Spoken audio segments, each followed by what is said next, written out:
Assalomu alaykum. Biz hozir Navruz mahallasidagi Mamadaliyev Hasan akaning xonadoniga keldik.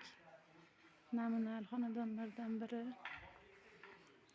Chorvachilik bilan shug'ullanayotgan. Bu oilaning bir yillik o'rtacha daromadi 60-70 million tashkil qilayotgan. Chorva mollari.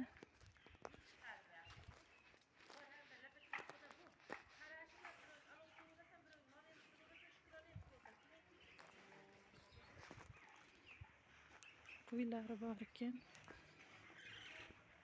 Kreditlardan foydalangan.